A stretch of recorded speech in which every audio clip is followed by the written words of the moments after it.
For hundreds of years, societies all across the globe have been utilizing a patriarchal system of government, giving men political and social power over women. We're currently at a place in time where women have begun to stand up and use their voice to demand equality between the sexes. Feminism has been on the rise since the 1950s, pushing America's legislation to work towards equality, promising equal pay, equal opportunity to education, and protection against domestic violence. This all sounds pretty good, right? But the sad truth is that women may have more freedom and opportunity, but they're no safer now than they were back then. So let's zoom all the way out and look at the world as a whole. Women all across the globe are still being oppressed. Just last week, the United Nations Office on Drugs and Crime released a global study that found that 58% of women murdered last year were killed by an intimate partner or family member. According to the study, tangible progress in protecting and saving the lives of female victims of an intimate partner or family-related homicide has not been made in recent years, despite the legislation and programs developed to eradicate violence against women. Zoom in just a little bit further, and we'll look at the United States. In 2011, the CDC released a study that nearly 30% of women reported being physically assaulted by their intimate partner.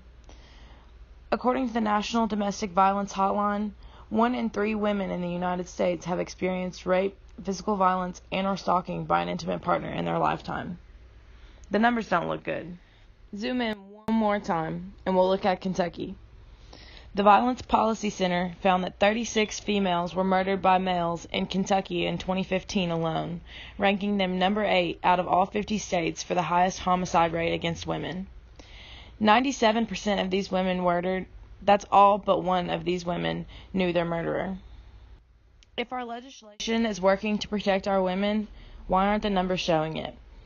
It can feel pretty defeating that the laws aren't doing their job.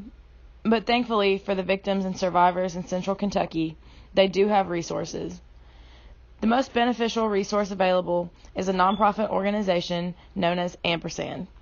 Ampersand used to be known as the Bluegrass Rape Crisis Center, but has recently changed the name to encourage a more intersectional approach.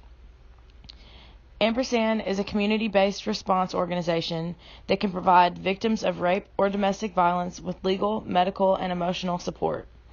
With a 24-hour hotline, on-site counselors and group therapy, plus access to shelters and cooperation with local law enforcement, Ampersand is currently the best available option for survivors in central Kentucky.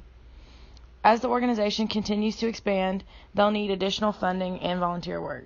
I realize that despite legislation, many people will continue to commit these terrible crimes. So, I think the government should be held accountable for providing the resources for victims that will ensure that they can get help getting back to a healthy and productive life. I'm urging Kentucky specifically to fund the Ampersand program and programs like it so that the many women who fall victim to a man have a way out. Because too often when these women don't have a way out, they become just another number.